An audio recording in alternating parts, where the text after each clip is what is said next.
உம்மை முழு உள்ளத்தோடு ஆராதிப்பேன். எல்லாம் சொல்லுவோமா? உம்மை முழு பலத்தோடு அன்பு கூறுவே. ஆராதனை ஆராதனை. முடிந்தவன் கரங்களை உயர்த்தி ஆராதனை முழு உள்ளத்தோடு முழு பலத்தோடு உம்மை முழு உள்ளத்தோடு முழு உள்ளத்தோடு இடத்துல அன்பு சேருங்க. முழு பலத்தோடு அன்பு கூறுவேன். ஆராதனை ஆராதனை ஆராதனை ஆராதனை. இன்னொரு முறை சொல்லும் ஆராதனை ஆராதனை ஆராதனை ஆராதனை ஆராதனை. எபினேசரே எபினேசரே இதுவரையில் உதவி. அவர் உதவி செய்கிறவர். அவர் மரண பரியந்தமும் எப்படிப்பட்ட நெருக்கங்களிலும் அவர் உதவி செய்கிறவர். அவர் உதவி செய்ய யாரும் இல்லையே கலங்கி கொண்டிருக்கலாம். இதுவரையில் உதவி நீரே. உம்மை முழு உள்ளத்தோடு ஆராதிப்பேன். முழு பலத்தோடு அன்பு கூறுவேன். ஆராதனை ஆராதனை. கரங்களை உயர்த்தி ஆராதனை ஆராதனை ஆராதனை. நாயகன் அவர். ஆராதனை ஆராதனை. ரெண்டு கரங்களை உயர்த்தி முடிந்தவங்க ஆராதனை ஆராதனை. எல்ரோயி எல்ரோயி எல்ரோயி என்னை கண்டீரே நன்றி ஐயா. எல்ரோயி எல்ரோயி நம்மை காண்கிறவர். நன்றீரே நன்றி ஐயா. என்னை கண்டீரே நன்றி ஐயா. உம்மை முழு உள்ளத்தோடு ஆராதிப்பேன். கரங்களை தட்டி முழு பலத்தோடு அன்பு கூறுவேன். ஆராதனை ஆராதனை ஆராதனை ஆராதனை ஆராதனை. சொல்லுவோமா இன்னொரு முறை? ஆராதனை ஆராதனை ஆராதனை ஆராதனை. யெகோவா ராஃபா யெகோவா ராஃபா யெகோவா ராஃபா சுகம் தந்தீரே நன்றி ஐயா. யெகோவா ராஃபா யெகோவா ராஃபா சுகம் தந்தீரே நன்றி ஐயா. சுகம் தந்தீரே நன்றி ஐயா. உம்மை முழு உள்ளத்தோடு ஆராதிப்பேன். முழு பலத்தோடு அன்பு கூறுவேன். ஆராதனை ஆராதனை ஆராதனை ஆராதனை. கரங்களை உயர்த்தி ஆராதனை ஆராதனை ஆராதனை ஆராதனை.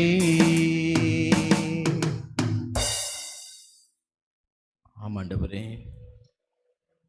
நாங்கள் உம்மை முழு உள்ளத்தோடு முழு பலத்தோடு உம்மை ஆராதிக்கிற நாங்கள் எந்த சூழ்நிலைகள் உம்மிடத்தில் பிரிக்க எங்களை பிசாசானவன் கொண்டு வந்தாலும் நாங்கள் உம்மீது உம்மோடு கூட அன்பாக இருக்க நீர் உதவி செய்யுங்கப்பா. நம்முடைய பிள்ளைகள் சபையில் இருக்கிற ஒவ்வொரு பிள்ளைகளை நம்முடைய கரத்தின் நிழலில் பாதுகாத்து நடத்தும்படிக்கு செபிக்கிறப்பா.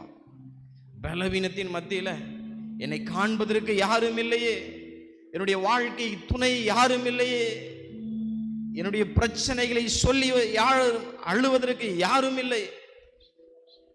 இன்றைக்கு அப்படிப்பட்ட நிலைமையில ஒருவரும் இல்லையே என்று நின்று கொண்டிருக்கலாம். ஆண்டவர், நீங்க உடைய முழு அன்பு, ஆண்டவரே தாயும் தகப்பனும் கைவிட்டால் நான் கைவிட மாட்டேன், நான் இருப்பேன் என்று சொன்ன கர்த்தர் உடைய பிள்ளைகளோடு கூட இருந்து நீர் வழி நடத்தும்படிக்கு செபிக்கிறப்பா. கலக்கத்தின் மத்தியில் இருக்கிறவர்கள், கடன் பிரச்சனைகள் மத்தியில் இருக்கிறவர்கள், பலவீனத்தின் மத்தியில சுகத்திற்காக ஏங்கி கொண்டிருக்கிற பிள்ளைகளுக்கு கர்த்தர் இன்றைக்கு ஆராதனை விடை பெற்று போகும் பொழுது கர்த்தர் முழு பலத்தையும் சுகத்தையும் தந்து நீர் நிரப்பும்படிக்கு, சமாதானத்தை தந்து நீர் கடந்து போக நீர் உதவி செய்யும்படிக்கு செபிக்கிறப்பா. ஒவ்வொரு பிள்ளைகள் மீது விசேஷித்த கிருபை, விசேஷித்த ஞானத்தை நீர் பொழியும்படிக்கு செபிக்கிறேன். படிக்கிற வாலிப பிள்ளைகளுக்கு படிப்புல ஞானத்தை நீர் தரும்படிக்கு செபிக்கிறேன். பிசாசானவன் எந்த சூழ்நிலைகளிலும் அவர்களை தொடாதபடிக்கு ரத்தத்துக்குள்ள மூடி மறைத்து வழி நடத்தும்படிக்கு செபிக்கிறப்பா. ஆண்டவரே, சபையில் இருக்கிற ஒவ்வொரு பொறுப்பு ஆளுங்களும் இப்படி கரத்தில் ஒப்பு கொடுக்கிறோம் அப்பா. பெண்கள் ஐக்கியங்கள், ஆண்கள் ஐக்கியங்கள், வாலிபர்கள், சிறு பிள்ளைகள் ஒவ்வொன்றிலும் விசேஷ வண்ணமாக தேவ பிரசனம் கடந்து வரட்டப்பா. ஆவியான இன்னும் வல்லமையாக கடந்து செல்ல நீர் உதவி செய்யுங்க. ஆண்டவரே, செய்தி வேலையில் ஆவியான மூடி மறைத்து நீர் பேசுங்க. பாடல் வேலைகள், ஜெப வேலைகள் ஒவ்வொன்றும் கரத்தில் ஒப்பு கொடுக்கிறோம் அப்பா. சபையின் போதகர் ஐயா உடைய கரத்தில் ஒப்பு கொடுக்கிறோம். அவருடைய பிரயாணங்கள், அவருடைய ஊழிய காரியங்கள் ஒவ்வொன்றும் கரத்தில் ஒப்பு கொடுக்கிறோம் அப்பா. சபையின் குடும்ப தலைவர்கள் குடும்பத்தில் கையிட்டு செய்கிற வேலைகள் ஒவ்வொன்றையும் கர்த்தர் இடைப்படுவீராக, பாதுகாத்து வழி நடத்துவீராக. இயேசு கிறிஸ்துவின் மூலம் என்று நல்ல பிதாவே, ஆமென். யாவரும் உட்காரலாம். ஹல்லேலூயா, ஹல்லேலூயா. சத்தமா சொல்லலாமா? ஹல்லேலூயா. எல்லாரும் வாயை திறந்து கரங்களை உயர்த்தி ஒரு ஹல்லேலூயா சொல்லலாமா? ஹல்லேலூயா, ஆமென். கர்த்தர் நல்லவர், அவர் மாறாதவர். ஆமென். நாம் ஒவ்வொரு நிமிடமும் நிற்பதும் நிர்மூலமாகாமல் இருப்பதும் அவருடைய சுத்த கிருபை. ஆமென். விசுவாசிக்கிறவங்க மீண்டும் ஒரு முறை ஹல்லேலூயா சொல்லலாமா? அவருடைய கிருபை நான் இருக்கிறது, நான் இன்றைக்கு உயிரோடு இருக்கிறது அவருடைய கிருபை. என் குடும்பம், என் பிள்ளைகள் உயிரோடு இருக்கிறது அவருடைய கிருபை. அவருடைய கிருபை தான் என்னை தாங்குது. பல நிந்தைகள், பல பலவீனங்கள், பல விதமான பாடுகள் இந்த உலகத்தில் வந்தது. ஆனாலும் ஆண்டவர் நம்மை ஜீவனோடு வைத்திருக்க அவருடைய கிருபை நம்மை தாங்கி கொண்டிருக்குது. ஆமென். ஹல்லேலூயா. இந்த மாலை வேளையிலும் உங்கள் மத்தியில் ஆண்டவர் இன்றைக்கு செய்தி கொடுக்கும்படிக்கு ஆண்டவர் ஏற்படுத்தின இந்த நல்ல ஒரு ஸ்லாக்கியத்திற்கு கர்த்தரை நான் துதிக்கிறேன். சபை போதகர் ஐயா அவர்களுக்கும் வாய்ப்பை கொடுத்த அவருக்கும் நான் மனமார்ந்த வாழ்த்தலை ஸ்தோத்திரத்தை தெரிவித்துக் கொள்கிறேன். உங்கள் ஒவ்வொருக்கும் என்னுடைய ஸ்தோத்திரத்தை நான் தெரிவித்துக் கொள்கிறேன். இன்றைக்கு இந்த மாலை வேளை ஆராதனைக்கு செய்திக்கு ஆதாரமாக ஒரு வசனத்தை நாம் வாசித்த வேத பகுதியிலிருந்து எடுத்து வாசிக்கலாம். அப்போஸ்தலர் நடபடிகள் 4ஆம் அதிகாரம் 13வது வசனம். யாராவது ஒருவர் சத்தமாக வாசிக்கலாம்.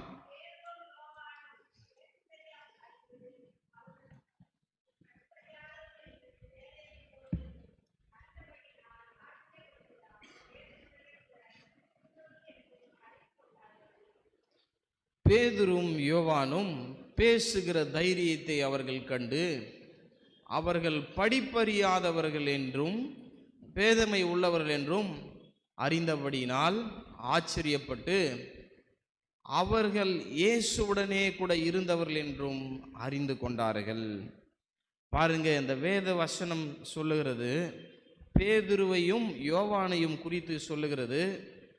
இதற்கு முன்பகுதியில் இந்த அதிகாரம் முழுவதையும் வாசித்து பார்ப்போம் என்று சொன்னால், பேதுருவையும் யோவானையும் குறித்து பேசுகிறது. யூத சங்க தலைவர்கள், அங்கே இருக்கிற யூத சங்க தலைவர்கள் ஆட்கள் எல்லாம் பேதுரும் யோவானும் பேசும்பொழுது ஆச்சரியமாக அங்கே பார்க்கிறார்கள். பேதுருவையும் யோவானையும் பார்க்கிறார்கள். பார்த்த பிறகு அவர்கள் சொல்லுகிற காரியம் என்னவென்று கடைசி பகுதியில் பார்க்கும் பொழுது, அவர்கள் இயேசுவுடனே கூட இருந்தவர்கள் என்றும் அறிந்து கொண்டார்கள். ஹல்லேலூயா. யாரோடு கூட பேதுரும் யோவானும் இருந்தார்கள் என்று அங்கே அறிகிறார்கள்? இயேசு கிறிஸ்துவோடு கூட இருந்தவர்கள் என்று அறிந்து கொள்ளுகிறார்களா? ஆமென், ஹல்லேலூயா. அந்த வசனத்துல முன்பு பார்க்கும் பொழுது, கொஞ்சம் மேலே பார்க்கும் பொழுது, ஆச்சரியப்பட்டு யூத சங்க தலைவர்கள் அங்க ஆச்சரியப்படுறாங்க. பேதுருவையும் குறித்து, யோவானையும் குறித்து, இவர்கள் படிக்காதவர்கள், மீன் பிடிக்கிறவர்கள், சாதாரண ஒரு மனிதர்கள், அன்எஜுகேட்டட்கள், ஆர்டினரி பீப்புள், எப்படி இவர்கள் தைரியமாக இங்கே மக்கள் மத்தியில வீதியில பேசுகிறார்கள் என்று அவர்களை ஆச்சரியத்தோடு பார்க்கிறார்கள். ஒரு படிக்காதவங்க, மீன் பிடித்து இருக்கிறவங்க எப்படி இங்க பேசுறாங்க அப்படின்ட்டு ஆச்சரியமா பார்த்து சொல்லுகிற வசனம் தான் இந்த வசனம். ஹல்லேலூயா. இன்றைக்கு நம்முடைய வாழ்க்கையிலும் கூட யாரோடு கூட நாம் இருக்கிறோம்? நாம் யாரோடு கூட சார்ந்து வாழ்கிறோம்? நம்முடைய அனுதின வாழ்க்கையில எதை சார்ந்து வாழ்கிறோம்? யாரோடு கூட இருக்கிறோம்? படிக்கிற பிள்ளைகள் நம்முடைய பள்ளி கல்லூரி வளாகத்தில் யாரோடு கூட, எந்த நண்பரோடு கூட சார்ந்து வாழ்கிறோம்? பிறர் நம்மை பார்த்து ஆச்சரியப்பட வேண்டும், பிறர் நம்மை பார்த்து சந்தோஷப்பட வேண்டும் என்று சொன்னால் நாம் யாரோடு கூட சார்ந்து கொள்கிறோம்? தவறான நண்பர்களிடத்திலையா? படிக்கிற இடத்துல, இன்றைக்கு வேலை செய்கிற இடத்துல நாம் யாரோடு கூட இருக்கிறோம் என்பதை குறித்து நாம் பார்க்க வேண்டும். இன்றைக்கு அநேக குடும்பத்தில் பார்க்கும் பொழுது பல பிரச்சனைகள், பல கவலைகள், கண்ணீர்கள். இன்றைக்கு குடும்பத்தில் நல்ல வேலை செய்வாங்க கணவன் மனைவி, வருமானம் கடனுக்கு வட்டிக்கு வாங்குற வருமானம் அப்படியே போயிடும். சமாதானம் இல்லாத ஒரு வாழ்க்கை. பிள்ளைகளை படிக்க வைப்பதற்கு பணம் இல்லை, பிள்ளைகளை நல்ல உணவு ஆடைகளை உடுத்த வேண்டும் என்று பல பெற்றோர்கள் இன்றைக்கு யோசிக்கிறார்கள். பணம் வருகிறது, ஆனால் அது ஆசீர்வாதமாக இல்லை. காரணம், இயேசுவோடு கூட அவர்கள் இருக்கிறார்களா? அனுதின வாழ்க்கையில் பெயர் கிறிஸ்தவர்களாக இருந்து ஏதோ வாரந்தோறும் சபைக்கு சென்று பெயருக்கு கிறிஸ்தவர்கள் என்று பெயரை வைத்து, ஆனால் ஆண்டவரை சார்ந்து கொள்ளாமல் இருக்கிறார்கள். ஆண்டவரோடு இருக்கும் பொழுதுதான் நாம் ஆச்சரியப்படக்கூடியவர்களாக இருப்போம். ஹல்லேலூயா. ஒன்றுமில்லாத நிலைமை, ஆர்டினரி பீப்புள், அன்எஜுகேட்டட், படிக்காதவர்கள் எப்படி அங்கே தைரியமாக பேசுகிறார்கள், எப்படி அவர்களுக்கு அங்கே தைரியம் வந்தது என்று யூத சங்க ஆலோசனைகள் குழு பார்க்கிறது. இன்றைக்கு ஒன்றுமில்லாத நிலைமையில் நாம் இருக்கலாம், குடும்ப சூழல்கள் தள்ளப்பட்ட நிலைமைகளில் இருக்கலாம். நம்முடைய உறவினர்களுக்கு மத்தியில் படிக்கிற பிள்ளைகள் பல ஃப்ரெண்ட்ஷிப் நல்ல படிப்பாங்க, அவர்களுக்கு மத்தியில் நாம் ஒரு ஒன்றுமில்லாத நிலைமையில் இருக்கலாம், ஏதோ ஒரு காரியத்தில் இருக்கலாம். நாம் இயேசுவோடு கூட இருப்போம் என்று சொன்னால் அங்கே எப்படி அவர்களை பேதுருவையும் யோவானையும் ஆச்சரியமாக பார்த்தார்களோ, நம்மையும் நம்மை சுற்றி ஏளனமாக பார்த்த கண்கள் எல்லாம் நமக்கு முன்பாக ஆச்சரியப்படவர்களாக கர்த்தர் மாற்றுவார். ஹல்லேலூயா, ஹல்லேலூயா. முதலாவது தலைப்பு பார்க்கும் பொழுது, இயேசுவுடன் நாம் இருந்தால் மாற்றம் அடைவோம். இயேசுவோடு கூட நாம் இருக்கும் பொழுது நம்முடைய வாழ்க்கையில மாற்றம் வருகிறது. If we are with Jesus we will be changed. இயேசுவோடு கூட நாம் இருந்தால் என்ற தலைப்பின் அடிப்படையிலே, இயேசுவோடு கூட இருந்தால் முதலாவது மாற்றம், ஒரு மாற்றம். If we are with Jesus we will be changed. நாம் அவரோடு கூட சார்ந்து வாழும் பொழுது நம்முடைய நிலைமைகள் மாறுகிறது. அங்கே எப்படி பேதுரும் யோவானும் ஆண்டவரோடு கூட இருக்க ஆரம்பிக்கிறார்களோ, ஒரு மாற்றம், அவர்களோட தைரியம் அங்கே வெளிப்படுகிறது, மாற்றம் அங்கே வருகிறது. இன்றைக்கு ஆண்டவரோடு கூட நாம் இருப்போம் என்று சொன்னால் நம்முடைய நிலைமைகள் மாறுகிறது. ஹல்லேலூயா. இன்றைக்கு ஒருவேளை கண்ணீரின் மத்தியில் இருக்கலாம், இன்றைக்கு ஒருவேளை கவலைகளின் மத்தியில் இன்றைக்கு அமர்ந்து கொண்டிருக்கலாம், வேதனைகளின் மத்தியில் இன்றைக்கு அமர்ந்து கொண்டிருக்கலாம், இழப்பின் மத்தியில, குடும்பத்தில் இழப்பின் மத்தியில் இன்றைக்கு இருந்து கொண்டிருக்கலாம். ஒருவர் இல்லையே, மகன் இல்லையே, மகள் இல்லையே, ஏதோ ஒரு கவலையின் மத்தியில் இருக்கலாம். ஆனால் ஆண்டவரோடு கூட இருக்கும் பொழுது அந்த கவலையை ஆண்டவர் ஆனந்த களிப்பாக மாற்ற வல்லவராக இருக்கிறார். ஹல்லேலூயா, ஹல்லேலூயா. 2 கொரிந்தியர் 5ஆம் அதிகாரம் 17வது வசனம் சொல்லுகிறது, இப்படி இருக்க ஒருவன் கிறிஸ்துவுக்குள் இருந்தால் புது சிருஷ்டியா இருக்கிறான், பழையவைகள் ஒளிந்து போயின, எல்லாம் புதிதாயின. அல்லேலூயா, அல்லேலூயா. ஆண்டவரோடு கூட இருக்கும் பொழுது பழைய காரியம் எல்லாம் மாறுகிறதான். அல்லேலூயா. இன்றைக்கு ஒரு வேளை வாலிப பிள்ளைகள் நினைத்து கொண்டிருக்கலாம், என் பழைய சுபாவத்திலிருந்து ஒரு மாற்றம் வரலை, நான் இது விடணும், இது மாறணும், என் வாழ்க்கையை விட்டு என் அனுதின பழக்க வழக்கத்திலிருந்து மாறணும்.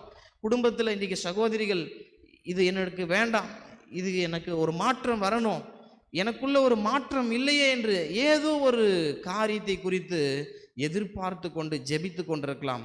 ஆனால் நம் அனுதின வாழ்க்கையில் ஆண்டவரோடு கூட ஜபத்தில் வேத வாசிப்பில் நாம் இருப்போம் என்று சொன்னால் நிச்சயமாக பழைய காரியங்கள் ஒளிந்து கர்த்தர் அதை புதிதாக மாற்ற வல்லமை உள்ளவராக இருக்கிறார். அல்லேலூயா, அல்லேலூயா. மார்க்கு 11ஆம் அதிகாரம் 2வது வசனத்தில் பார்க்கும் பொழுது, அப்படி நான் சொல்லி முடிச்சிடுறேன். மார்க்கு 11ஆம் அதிகாரம், அந்த அதிகாரம் முழுவதும் பார்க்கும் பொழுது ஆண்டவராகிய இயேசு கிறிஸ்து அங்கே சொல்கிறாரு சீஷரிடத்தில், உங்கள் அருகில் இருக்கிற கிராமத்துக்கு போங்க, அங்கே ஒருவரும் ஏறிடாத ஒரு கழுதை குட்டி இருக்கும், அது ஆண்டவருக்குன்னு சொல்லுங்க, கொடுத்துடுவாங்க, இதை அவிழ்த்து வாங்க என்று ஆண்டவராகிய இயேசு கிறிஸ்து சீஷரிடத்தில் சொல்கிறாரு. அங்கே பாருங்க 2வது வசனம், மனுஷர் ஒருவரும் ஒரு காலம் ஏறிடாத ஒரு கழுதை குட்டி அங்கே இருக்கிறது. சீஷர்கள் போகிறாங்க, போன உடனே அங்கே இருக்கிறவங்க கேட்குறாங்க, யாருக்கு இந்த கழுதை குட்டி அவிழ்த்து போகிறீங்க அப்படின்னு. உடனே இது இயேசு கிறிஸ்து கேட்டார் அப்படின்னு சொன்ன உடனே அவங்களும் விட்டுறாங்க அமைதியாக. கழுதை குட்டி அமைதியாக வருது. 7வது வசனம் பார்க்கும் பொழுது, அதன் மேல் ஆண்டவராகிய இயேசு கிறிஸ்து பவனி போகிறார். மார்க் 11ஆம் அதிகாரம் 7வது வசனத்தில் கழுதையுடைய சுபாவம் இன்றைக்கு அனைவருக்கும் தெரியும். இன்றைக்கு ஒரு வீட்டில் நம்ம ஒரு பெட் அனிமல், ஒரு குட்டி நாய்க்குட்டி வளர்க்குறோம்னா கூட பழக்கம் இல்லாத ஒரு நபரை அது உள்ள அனுமதிக்காது. ஒரு நாய் நம்ம வீட்டில் வளர்க்குறோன்னா, இப்போது உதாரணமாக நான் வரேன் உங்கள் வீட்டுக்கு அப்படின்னா என்னை அனுமதிக்காது. உங்கள் வீட்டில் குலைக்கும், நாய் கடிக்க வரும். இன்றைக்கி இந்த கழுதையுடைய சுபாவமும் அப்படி தான். ஒருவரும் ஏறிடாத ஒரு கழுதை குட்டி, ஆனால் ஆண்டவராக இயேசு கிறிஸ்து அந்த கழுதை மேலே ஏறி பவனி போகிறாரு. கழுதை எந்த ஒரு முறுமுறுப்பும் இல்லை, அமைதலாக கழுதை போகுது. அல்லேலூயா. அந்த பகுதியில் கீழே 10 வசனம் 11வது வசனம் வரைக்கும் நீங்கள் வீட்டில் போய் வாசித்து பாருங்கள். அந்த கிராமத்துக்குள்ள ஆண்டவராக இயேசு கிறிஸ்து கழுதை மேலே போகிறாரு, ஒரு முறுமுறுப்பும் இல்லை, ஆண்டவரை உதைக்கல, ஒன்றும் பண்ணல, அமைதலாக கழுதை இயேசு கிறிஸ்துவை ஏற்றி கொண்டு போகுது. அந்த கழுதை உள்ளே போன உடனே அங்கே இருக்கிற ஜனங்களெல்லாம் என்ன பண்ணுறாங்க, விலை உயர்ந்த கம்பளங்களை அங்கே விரித்து போடுறாங்க அப்படின்னு இருக்கும், வேத வசனத்தில் இருக்கும். அங்கே வஸ்திரங்களை கீழே விரித்து போடுறாங்க. ஆண்டவராக இயேசு கிறிஸ்து கழுதையின் மேலே பவனி வருகிறார், கிராமத்துக்குள்ளே வராருன்ட்டு கழுதைக்கு கீழே நல்ல ஒரு கார்பரேட் துணி, கம்பளங்க, இந்த மாதிரி நம்ம நடந்து வரோம்ல, அந்த மாதிரி ஒரு கிளாத் அங்கே போடுறாங்க. அந்த கிராமத்தில் ரோட்டில் ஒரு ஓரத்தில் இருந்த கழுதை, ஆண்டவர் அந்த கழுது மேலே ஏறின உடனே பிரம்மாண்டமான ஒரு வரவேற்பு இருந்தது. அல்லேலூயா. ரோட்டில் இருந்த கழுதை, மண்ணில் இருந்த கழுதை, ஆண்டவர் ஏறின உடனே அங்கே கழுதை அமைதலாக வருது, ஒரு மாற்றம். கழுதை சாதாரணமாக தரையில் நடந்து போல மரக்கிளைகளை அங்கே தரித்து போடுகிறார்கள். விலை உயர்ந்த ஒரு கார்பரேட், அவங்க ஃபங்க்ஷனுக்கு உட்கார வைத்திருந்த அந்த கார்பரேட் துணி அதை கீழே போடுறாங்க, அது மேலே கழுதை நடந்து வருது. அல்லேலூயா, அல்லேலூயா. பிரம்மாண்டமான ஒரு வரவேற்பு. அந்த கழுதை ரோட்டில் இருந்த ஒரு கழுதை, காரணம் ஆண்டவராக இயேசு கிறிஸ்து அந்த கழுதை மேலே இருக்கிறாரு. இன்றைக்கு ஆண்டவராக இயேசு கிறிஸ்து நம்மோடு கூட இருப்பார் என்று சொன்னால், நாம் அவரோடு கூட நம்முடைய வாழ்க்கையில், நம்முடைய இருதயத்தில் அவரை ஏற்றி கொள்ளும் பொழுது நமக்கு ஒரு ஆச்சரியப்படுகிறவர்களாக, பிரம்மாண்டம் உள்ளவர்களாக அவர் நம்மை மாற்ற வல்லமை உள்ளவராக இருக்கிறார். அல்லேலூயா. இன்றைக்கு ஒருவேளை நம்மை ஒதுக்கி வைத்திருக்கலாம் கழுதையை போல. இன்றைக்கு ஒருவேளை ஒன்றுத்துக்கும் உதவாதவன் என்று சொல்லி, இன்றைக்கு ஒருவேளை வசதியில் குறைந்தவன் என்று சொல்லி சமுதாயம், உறவினர்கள் நம்மை ஒதுக்கி வைத்திருக்கலாம். ஆண்டவர் நம் மீது வரும்பொழுது, நமக்குள்ள வரும்பொழுது அதை ஆண்டவர் பிரம்மாண்டமாக வரவேற்கிறவர், வல்லமை உள்ளவராக இருக்கிறார். அல்லேலூயா, அல்லேலூயா. இரண்டாவதாக பார்க்கும் பொழுது, if we are with Jesus, we will be compassionate. மனதுருக்கம், கம்பேஷனேட். இயேசுவுடன் நாம் இருந்தால் மனதுருக்கம் அடைவோம். If we are with Jesus we will be compassionate. இன்றைக்கி மனதுருக்கம் ஆண்டவருக்கு இருக்கிற ஒரு குணம் பார்த்தீங்கன்னா, அநேக குணங்கள் இருக்கிறது. முக்கியமான ஒன்று, அவரை என்னதான் சிலுவையில் அறைந்தவங்க, விழாவில் குற்றந்தவங்க, அடித்தவங்க எல்லாரும் மீதும் அவர் மனதுருக்கம் அடைகிறவர். அவர் எப்படிப்பட்ட நபராக இருந்தாலும் ஆண்டவராக இயேசு கிறிஸ்து மனதுருக்கம் அடைகிறவர். இன்றைக்கு ஒருவேளை மனதுருக்கம் நமக்கு இல்லாமல் இருக்கலாம். பிறர் மீது நாம் வேலை செய்கிற ஸ்தலத்தில் ஒருவேளை உணவு இல்லாதவ இருக்கலாம், ஒருவேளை சாப்பாட்டிற்கு வழி இல்லாமல் இருக்கலாம். இன்றைக்கி ஆண்டவரோடு கூட இருக்கிற நாம் அவரோடு கூட இருப்போம் என்று சொன்னால் நமக்கும் அப்படிப்பட்ட ஒரு மனதுருக்கம் இருக்க வேண்டும். அல்லேலூயா. அப்போஸ்தலர் நடவடிக்கைகள் 3ஆம் அதிகாரம் வசனம் 1 தொடங்கி 8 வரை பேதுரும் யோவானும் அந்த ஆலயத்தில் அருகே பார்க்குறாங்க. ஊனமுற்ற ஒரு மனிதன் அங்கே இருக்கிறான். அங்கே பேதுரும் யோவானும் ஆலயத்திற்கு உள்ளே வரும்பொழுது ஆலயத்தின் வாசலிலே ஊனமுற்ற ஒரு மனிதன் உட்கார்ந்து கொண்டிருக்கிறான். அங்கே அவரை பார்த்து, பொன்னும் வெள்ளியும் என்னிடத்தில் இல்லை, என்னிடத்தில் உள்ளதை இருக்கிறதை நான் உனக்கு தருகிறேன் என்று சொல்லி ஆண்டவராக இயேசு கிறிஸ்துவின் நாமத்தினை எழுந்து நட என்று சொல்லுகிறான். உடனே அவன் குதித்து எழுந்து நடக்கிறான். ஆமென், அல்லேலூயா. பாருங்க, பேதுரும் யோவானுக்குள்ளும் ஒரு மனதுருக்கம். எப்படி அவர்களுக்குள்ள பிறர் மீது ஒரு மனதுருக்கம், நடக்க முடியாமல் ஊனமாக இருக்கிறானே, அநேக மக்கள் நடக்கிறார்கள், நடந்து போகிற மக்களை பார்த்து மனதுருகிறான் அந்த ஊனமுற்றவன். என்னால் நடக்க முடியல என்கின்ற ஒரு பாரம் இருந்திருக்கலாம், என்னால் எழுந்து நிற்க முடியல, பிறவி ஊனனாக இருக்கிறான், அவனுக்குள்ள எப்படிப்பட்ட கலக்கங்கள் இருந்திருக்கலாம். ஆனால் அவனுடைய இருதயத்தை பேதுரும் யோவானும் அறிந்து என்ன தேவை என்று இயேசு கிறிஸ்துவின் நாமத்தினாலே எழுந்து நட என்று சொல்லுகிறான். மனதுருக்கம், ஊனனை பார்த்து, அங்கே ஊனமுற்றவரை பார்த்து மனதுருக்கம் அடைகிறார். எழுந்து நட என்று சொல்லுகிறார். உடனே அவன் குதித்து எழுந்து ஓடுகிறான். அல்லேலூயா. ஒரு மனதுருக்கம். எப்படி பேதுருவுக்கும் யோவானுக்குள்ளும் இப்படிப்பட்ட மனதுருக்கம், பிறர் மீது மனதுருகிற ஒரு குணம் எப்படி வந்தது? ஆண்டவராக இயேசு கிறிஸ்துவோடு கூட இருக்கிறார்கள், அவரால் உருவாக்கப்பட்ட சீஷர்கள், அவருக்குள்ள இருக்கிற குணம், ஆண்டவருக்குள்ள இருக்கிற குணம், மனதுருக்குகிற குணம், அந்த குணம் ஆண்டவருக்குள்ள இருக்கிற குணம் சீஷரிடத்தில் வந்தது.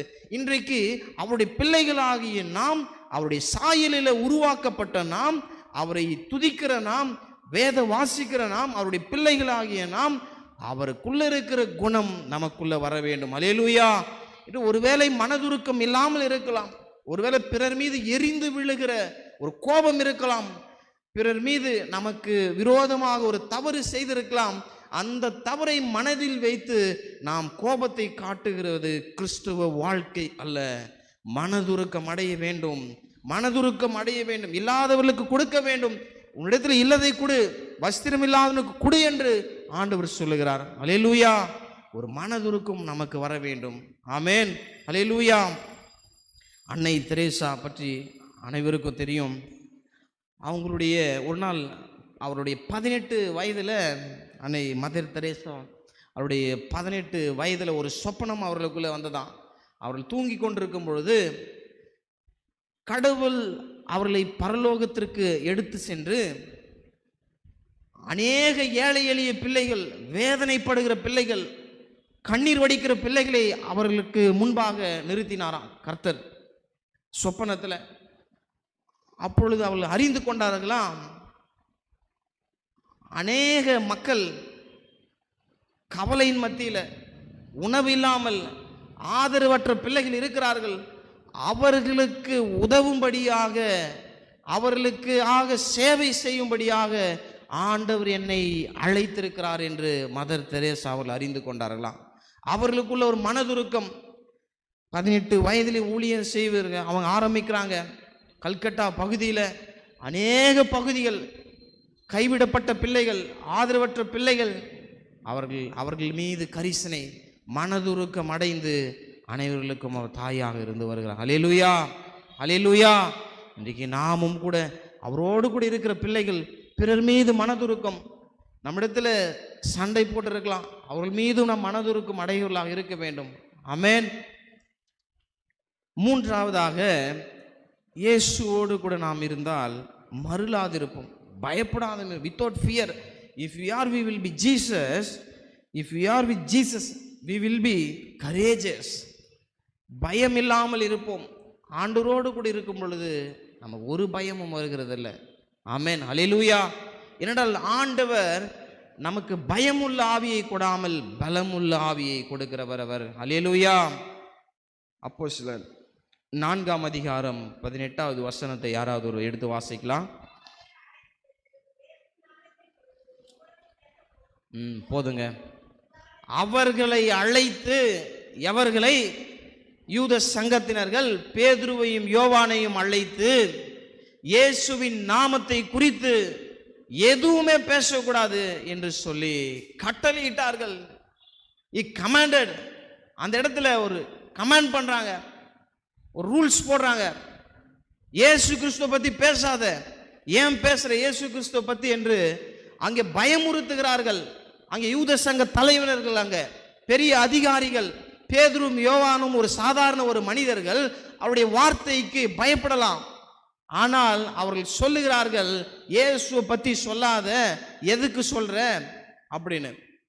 ஆனால் பேதுரும் யோவானும் சொல்லுகிற என்ன காரியம்? 19வது வசனம். பேதுரும் யோவானும் அவர்களுக்கு பிரதியுத்தரமாக, தேவனுக்கு செவி கொடுக்கிறதை பார்க்கிலும் உங்களுக்கு செவி கொடுக்கிறது தேவனுக்கு முன்பாக நியாயமாய் இருக்குமோ என்று நீங்களே நிதானித்து பாருங்கள் என்று அங்கே பேதுரும் யோவானும் சொல்லுகிறதை பார்க்க முடிகிறது. ஹல்லேலூயா, ஹல்லேலூயா. இன்றைக்கு நீங்க வேலை செய்யற ஸ்தலத்துல உன்னுடைய க்ளோஸ் ஃப்ரெண்டு கிட்ட பேசாத. இங்க மத்தியான வேலையில நீங்க ப்ரேயர் பண்ணியிருக்கலாம், கம்பெனியில அந்த லஞ்ச் பிரேக்ல ஒரு ப்ரேயர், ஒரு டைம் ஒதுக்கி வச்சு ப்ரேயர் பண்ணியிருக்கலாம். அந்த டைம்ல உங்க இருக்கிற அந்த நிறுவன தலைவர் வந்து, ஏன் சாப்பிட்ற டைம்ல ஜெபிக்கிறீங்க, பைபிள் வாசிக்கிறீங்க, அதெல்லாம் பண்ணக்கூடாதுன்னு சொன்னா நம்ம பயந்துருவோம். சரி, என்ன பண்ணுவோம்? மனசுக்குள்ள பண்ணுவோம்.